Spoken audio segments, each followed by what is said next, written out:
Now, let's look at this. I love this.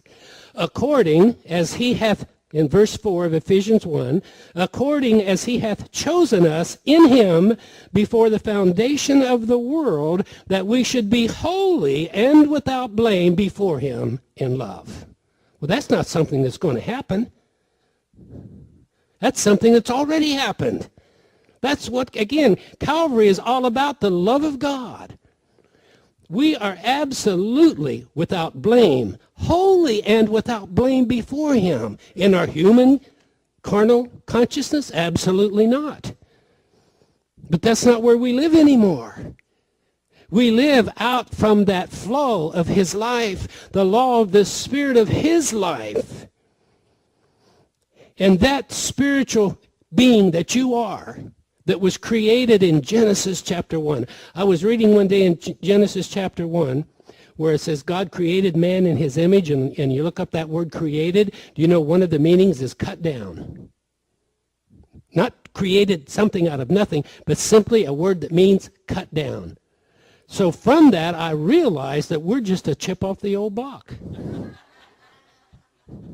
See, we're made of the same substance, the same essence. Everything that God is, we are in our spiritual being. There's nothing we need. There's nothing we have to beg for. You don't have to fast for. You don't have to plead and beg. You don't have to read 10 scriptures a day. Pray in tongues for an hour a day. You have everything that you need on the inside of you. Having predestinated us unto the adoption of children by Jesus Christ to himself, according to the good pleasure of his will. All that word predestinated. See, that's talking about the seed.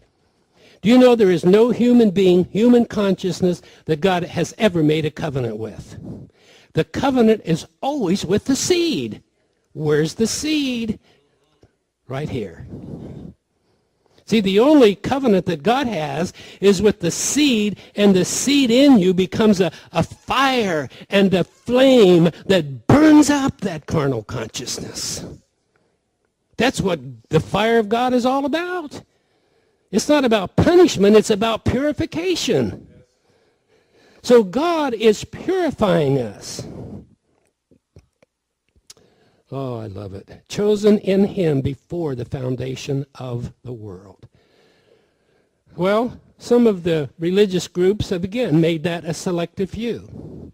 And they say, well, God chose you before the foundation of the world because he knew when you came, you were going to someday receive him. So because you received him, he chose you before the foundation of the world. And then I say, well, then whose choice is it? You see, if God chose you before the foundation of the world, there's nothing you can do about that. You can fight it all you want to. But there will come a day when your eyes will be unveiled and you will bow the knee, not forcefully, but you will realize that Jesus came to reveal to you that everything that he is, you are. And then you not only worship the door, you walk through the door. And when you walk through the door, then you leave the human consciousness. You leave the what I call the seed of the serpent. You see, the seed of the serpent is that human carnal nature. The seed of the woman is the seed of Christ. Two seeds. Two men growing on the earth. One producing Mystery Babylon, the great harlot, the other producing the city of God. See, the seed of Christ in you is reproducing on this earth in this present day and hour the city of God. Yet we're waiting for something to fall down out of the sky because we don't understand this is all about the unveiling of Christ within you. And one of the most exciting things about having these seals broken, there's a seal over your reproductive organs. Now, this is why the whole world is crazy for sex. But when you have an understanding and that seal is broken, you'll realize that you're to reproduce sons on the earth through that which you speak and reveal to the hearts of men. See, when God told Adam and Eve to reproduce, I don't think he was talking physically. We can reproduce sons of God on this earth when we begin to walk as a son. And it's like I said this morning, some of the Sons of God movement have replaced the rapture with the manifestation of the sons of God.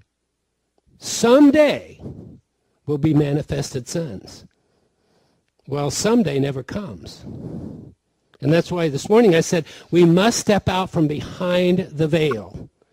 You see, when Jesus died on the cross, it said the veil in the temple was what? Was, what do you call it? Rent. Well, what did that mean? The presence of God that was in the most holy place, when the veil was rent, the whole temple was filled with the presence of God. So see, that's what happens to us. When the veil of our flesh is rent, and we begin to realize that we are the presence of God on this earth. That we have everything that Jesus had is now ours by inheritance. And so we break through the veil of our flesh, and God fills the temple again. Only this time it's a temple of flesh and blood. How long have we sung as we did tonight? We are the temple. Know ye not, ye are the temple. Well, today we're beginning to have the veils removed, and we're not just singing about it, but God is filling every area, every avenue of our thought and brain with himself. And we're learning to be as Abraham. God has made me some mighty, mighty promises. God has convinced me that there will be a day when I will fully manifest his glory, his nature, and his wonderful essence to all of creation. But you see, if I look at what I am now, and I get into that consciousness of looking at my body, but no, we look away. You see, like Abraham, it says, Abraham counted not his body, but he looked and he had faith in him who had spoken to him. Now, Abraham, he made a lot of mistakes. He produced an Ishmael. I wonder how many we've produced. It's like I said earlier, if God speaks to you, I want you to go to Africa, and then we go to all the manipulation and all the fundraising, everything we have to do to go there, we produce an Ishmael. But if we just wait, you see, that's what the human consciousness won't, it just can't. Well, God told me, brother, I got to do it. I got to do it. Well, if he told you to do it, then say, okay, but I ain't moving until everything is right. And don't try to make it happen.